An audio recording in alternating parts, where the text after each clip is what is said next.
Well, for today, what I want to do is take a few minutes and talk about one of my favorite subjects, which is the great Savage 99 rifle. And in particular, I will talk about these two rifles. One of them, this bottom one here, is a 99G, which is the takedown model. And this is the very first Savage that I ever owned. Boy, did I look out when I got this thing. Anyway, it was my very first one, and it kind of got the ball rolling. Well, I guess go back to the beginning, I reckon, on my involvement with Savage 99. I've always been a gun nut since I was a kid, and lever action's been one of my favorites. It's hard to say, you like most, lots of different guns.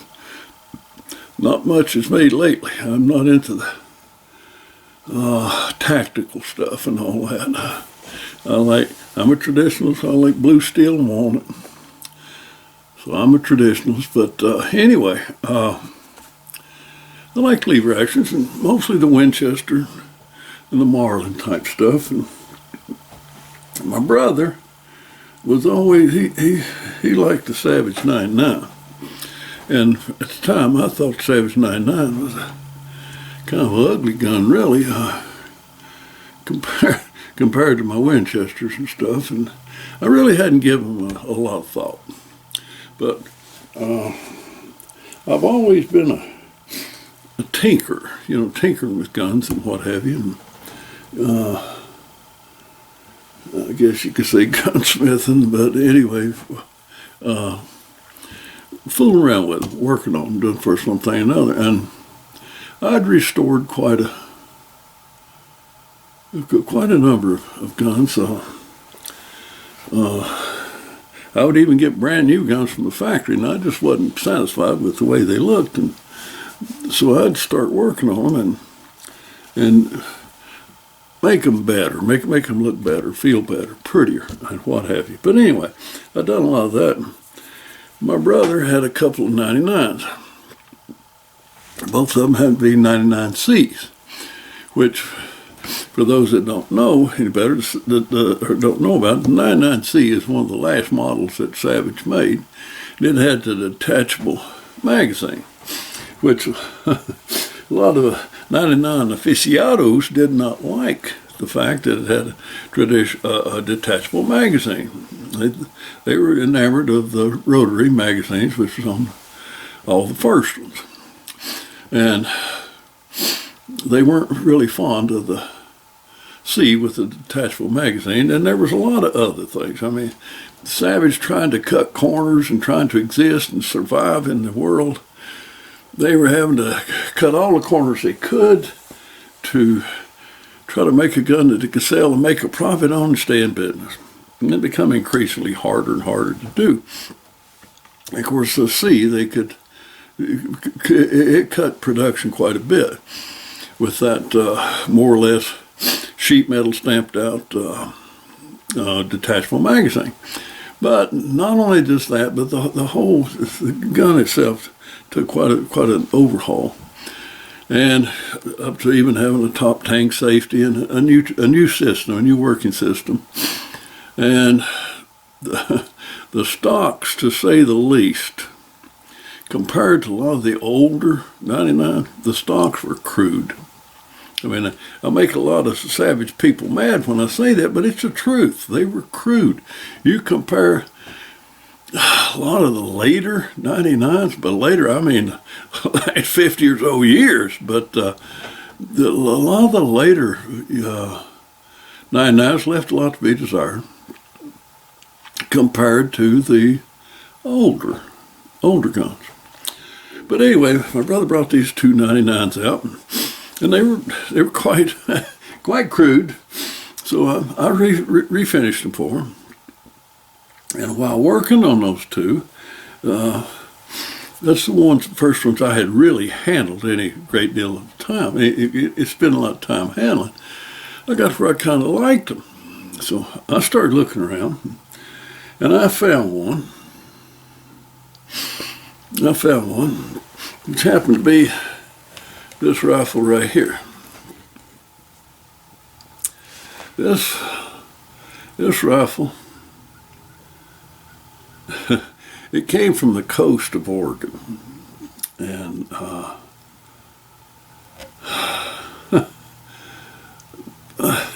little town on the coast of Oregon, and it was in rough shape, and I do mean rough shape.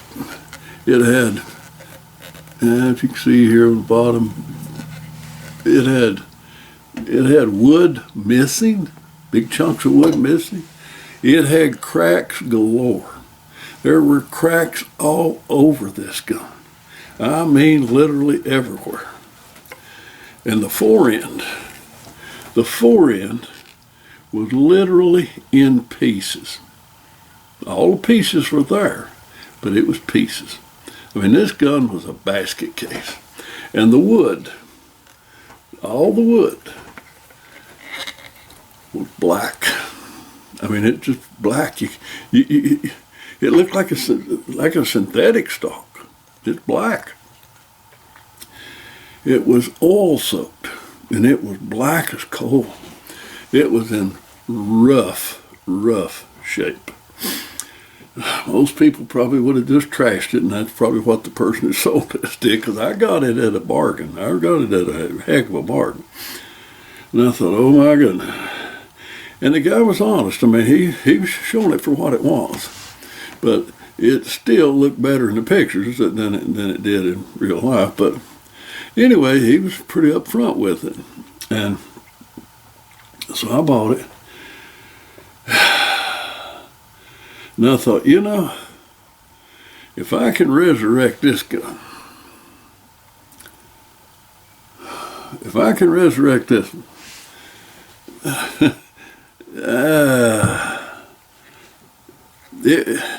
it was a beautiful rifle as far as the shape is concerned. The lines of it is just graceful, elegant, but a basket case as far as the shape it was in. So anyway, I set about to try to restore it. And that took months. It took 3 or 4 months just to get the oil out of it. What a process.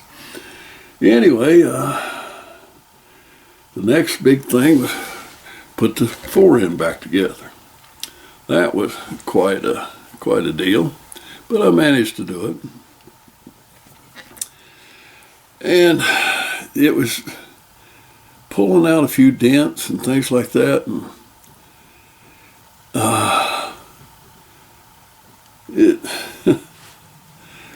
I recut the checkering because it was in pretty rough shape. And that's about all I really did. I did nothing to the shape of this gun.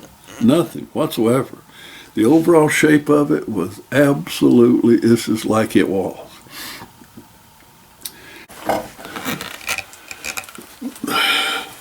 But I did virtually nothing to the shape of this gun. It was absolutely beautiful.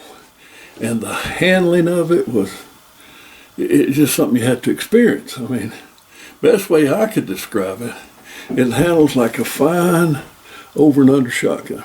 I mean, or side by side, just handles like a fine shotgun. It's just got a feel and a balance, just naturally pointing, just incredible gun. So I got it all finished, and absolutely loved it. So I told my brother, look, those guns that you've got, they're the same gun as this one. I mean, this one is the older model with rotary magazine and all that, but they're 99s. I said, but this gun looks and feels great. It's slim, trim. It's absolutely incredibly beautiful. his were, even though I put a nice finish on them, I think they were still to me were clunkers.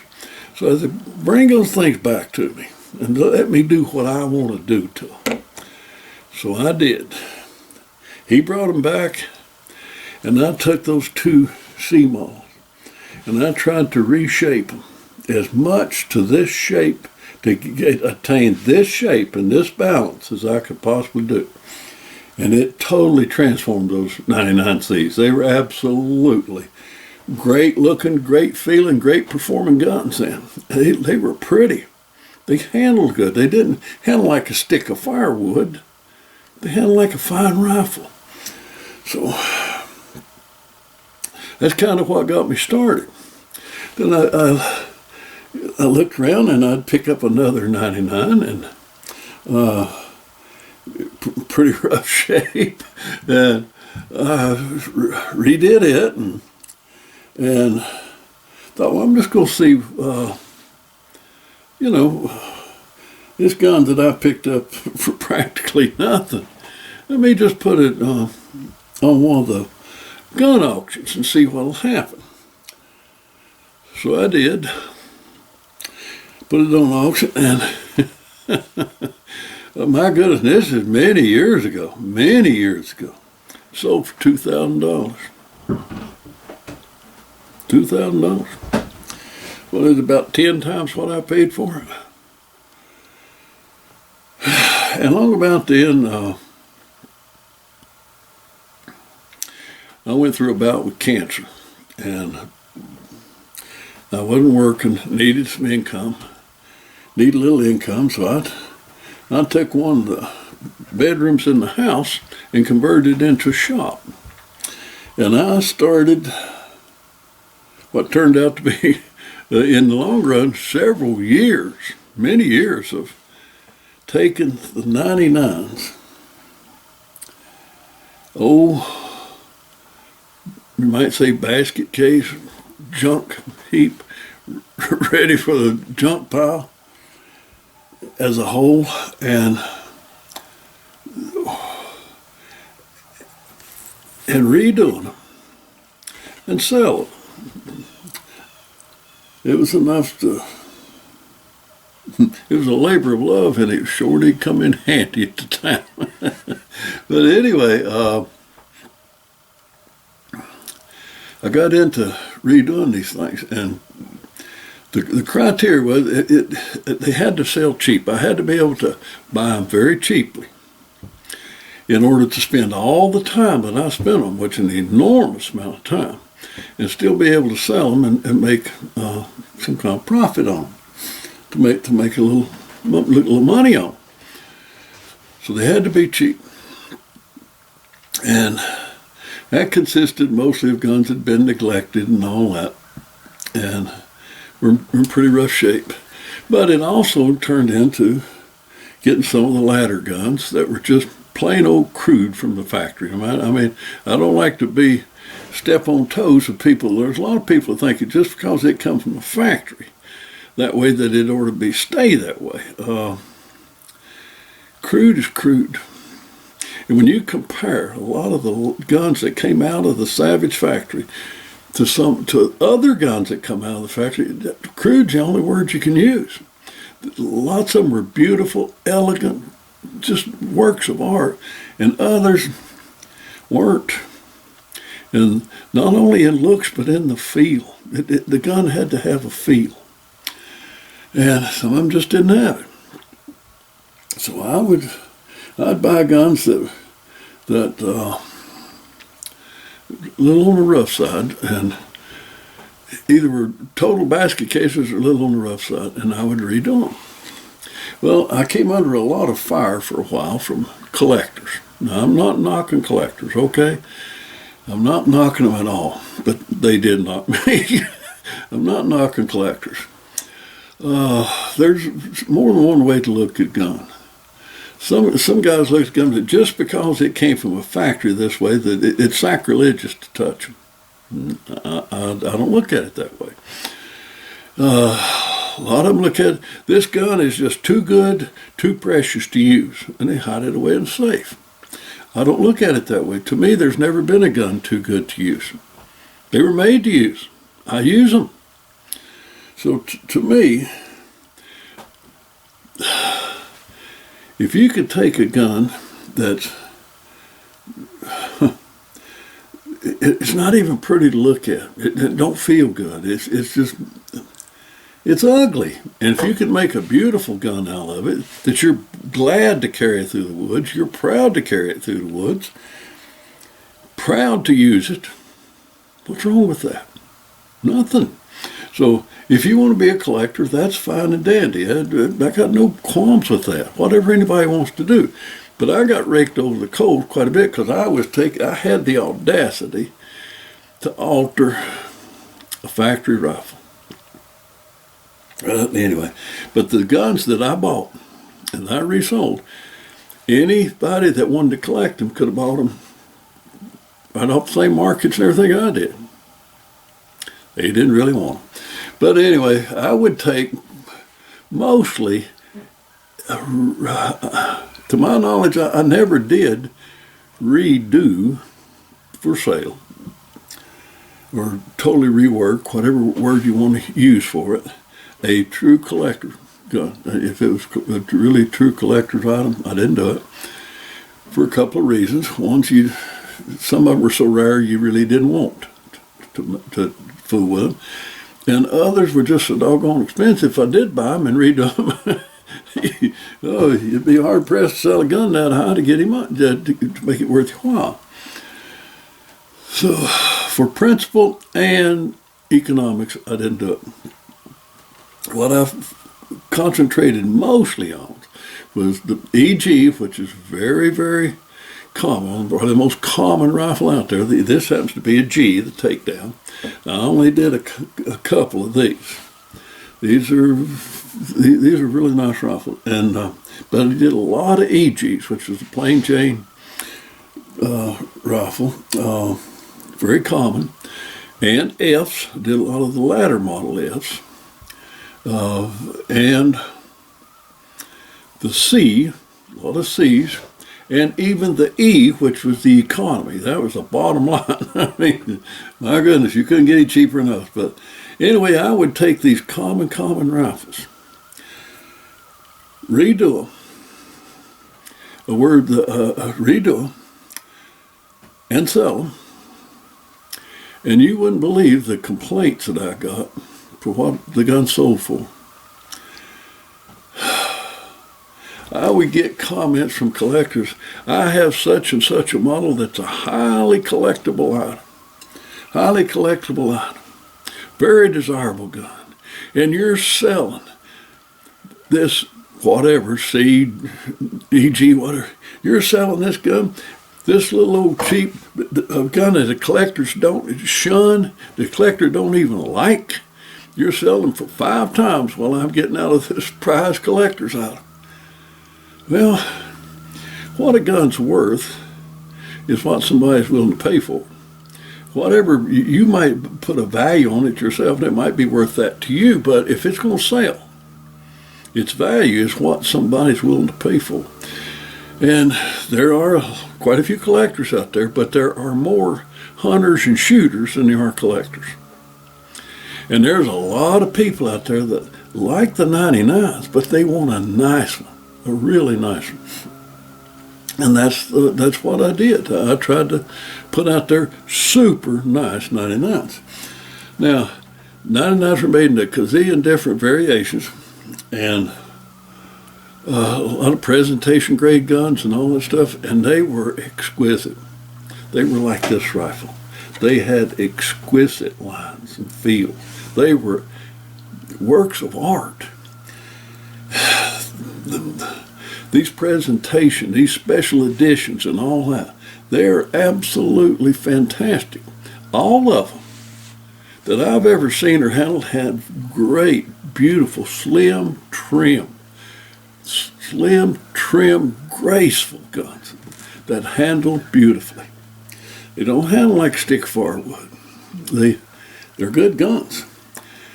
And they were a notch above, the average run out the door 99. Even though in their earlier years, the average gun going out the door was a beautiful gun. They were, for the most part, slim, trim, well balanced, good guns. But there were a lot of variations. Savage was, like a lot of companies back then, they'd listen to their customers, and you could get a lot of custom stuff, or you could have the factory do things to them that you wanted. For instance, some models were coming straight grip. You could get the same thing at an extra cost with a pistol grip, or if one would come with a pistol grip, you get a straight grip. Some come without checkering, and you could get them checkered for X amount of dollars, and not very much, $4, $5, $6. $8 or at the most to have a gun checkered. So you could have a lot of things done to them. And among those was an option that Savage called extra finish. Now, basically, what extra finish rifles were rifles that were standard grade. They were standard grade wood and everything. Everything about them was standard. Whatever model it was standard, like this one. It was a standard EG, or G. It was a standard gun. But for a small nominal fee, you could get what they call extra finish. And extra finish didn't mean they put another coat of varnish on. Extra finish meant that that gun went through a little bit more, handwork, a little more pains were taken with it. Everything, even the action was slicked up. It was a slicked up action. And the gun, the stockwork and everything on that had quite a bit more detail to it. It was, made sure that it was smooth. It was slim, trim, well balanced. Beautiful handling gun. And of course it did have a few more coats of oil or whatever put on it. So they were standard guns, standard grade guns, standard wood, no engraving or anything like that. But I'd take a standard gun and bring it up to pretty much the standards of one of the special editions. It didn't have all the engraving and all that other fancy stuff and extra fancy wood and all that. It was just a standard gun. It just had a little more tender love and care bestowed on it. And over the years, I was fortunate enough to get two of them. One was this one. This was this one. It was a 1923 G model, but in horrible physical shape. I mean, living out there on the coast and somebody trying to protect it from all that rust, I guess, and giving it an oil bath every time he turned around. And it was a basket case. And it was cracked and everything else, but the basic gun was a work of art. And I have pretty much brought it back to that stage. And the other one was a 1946. And I swear, I believe they were done by the same person. They were, I mean, Savage guns, if you look at them closely, they vary from gun to gun because a lot of handwork was done on them.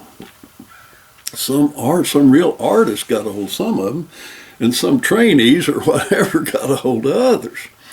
But anyway, there was this 1923 and another one in 1946, but it was an EG model. I believe it was done by the same person. They're just virtually identical as far as the woodwork and everything on it. And there again, it came from the western coast. It came from the coast of Washington, northern Washington.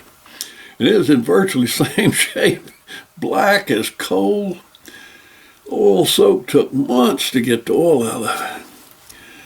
But I didn't have to do hardly anything to it. I mean, I did like this one. The carving on it, the shape on it was absolutely fantastic. So I got that one all fixed up, and I gave it to a very dear friend, and he has it. But anyway, every gun, every Savage that I did, and I did a lot of them. Those two guns were the models.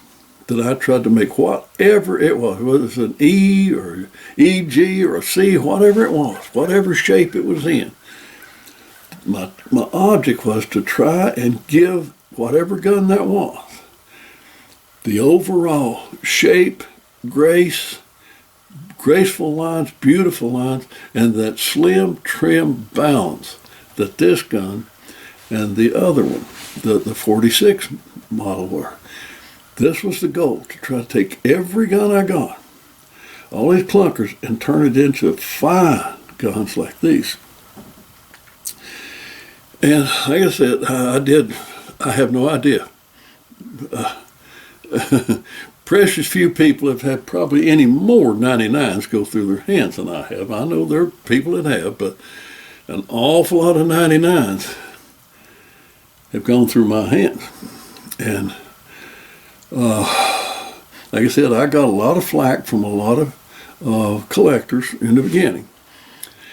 And I've heard it said that everything goes through the three stages. One is things are resisted, and then they're ridiculed, and then they're accepted as being self-evident. And that's sort of what my rifles went through, to be honest with you. I mean, I got a lot of flack, a lot of resistance and everything, and then I got a lot of ridicule, then that all kind of died out. And I hardly get any of it anymore. As a matter of fact, I won't mention any names, but from time to time, a collector, a known collector, would bring me a 99 to see what I could do with it. Now, naturally, being a collector, they didn't want anything to detract from the originality of it, okay? Occasionally, they'd have one as a basket case that it fix it, restore it as such. But I could do whatever they wanted. If it come and say, like, those two guns just oil soaked or something like that, then I could get the oil out, and I could do whatever the minimum or the maximum they wanted done. I could make it whatever they wanted it to be and not detract from its originality at all. It'd be just as original. When they got it back, they could take it, and it would, everything about it would class as original. I could do that. Or I could take it up to just like it came out of the factory as a collector's item, as a special edition. I could take it to that finish. Or I could take it up to the finish of these extra finish rifles. I could do that. And to be honest with you, the extra finish that the factory did, I've never seen a single one of them that had the finish that most of my guns put on. The factories never put 60, 70, 80, 90 coats of hand-rubbed oil on them. They couldn't afford to take the time. So, but I could. So this gun right here probably has, I didn't count, probably somewhere between 60 and 90 coats of hand-rubbed oil on it. So I could take it up to where it's just absolutely beautiful. It looks like a gun that Arthur Savage would be absolutely proud that they went out of his factory looking like that. So this old gun here that was a basket case when I got it is an absolutely outstandingly beautiful gun now. So, like I said, I did that for several years. And then I started winding down because of a whole lot of reasons, age and government and everything else. I started winding down, and I kind of got out of that thing. But I will mention that I didn't just do 99s after a while. Next thing you know, I was doing Winchesters, Marlins, Remingtons, shotguns, rifles, pistols. I was just, people say, put your magic on that. They'd turn me loose with them, and I'd go to work on them. I worked on all kinds of them, but the 99 was my baby. And I got down to where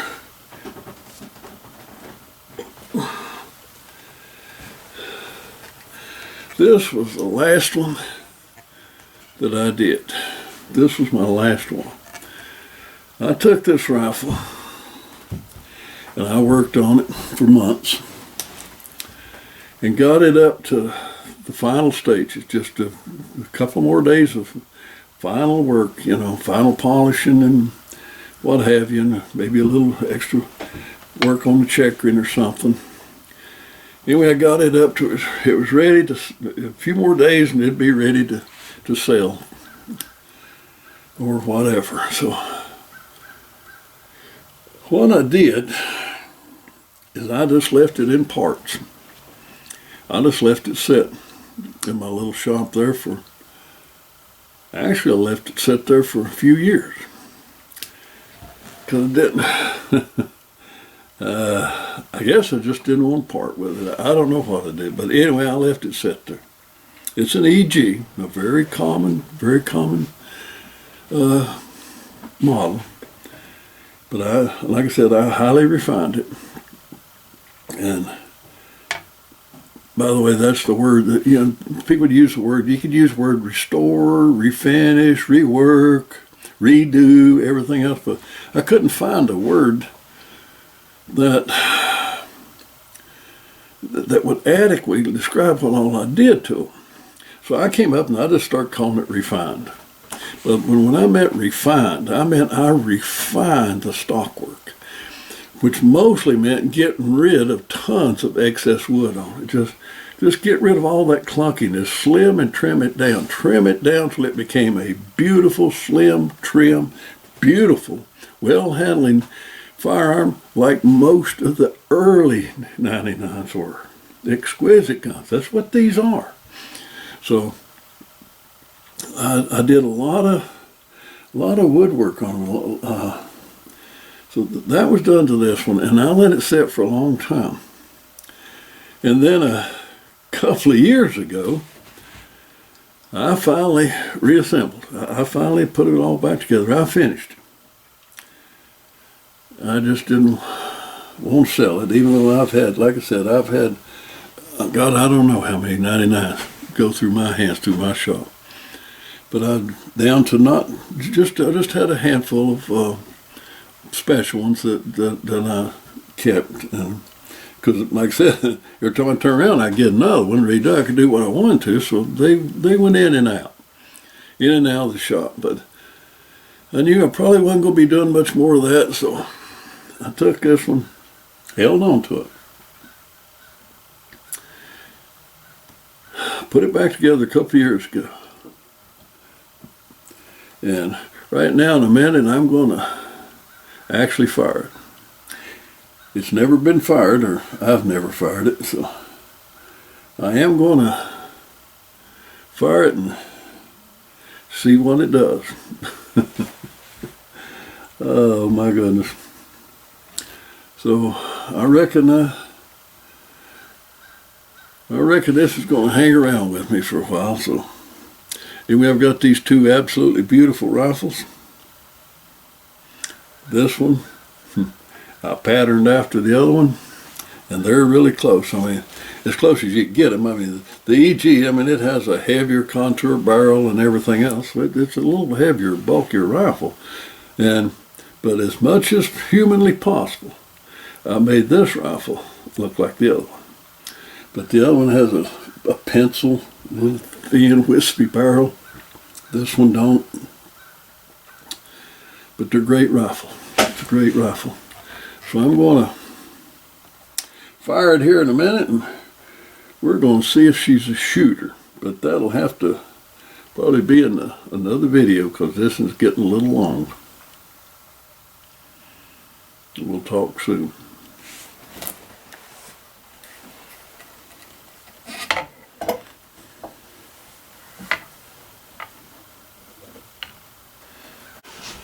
But I'm going to get this thing set up on the bench here, ready to shoot. Like I said, it's never been fired, so we're gonna do that. And like I said, that'll wait for another video. But I'm getting this one ready to fire.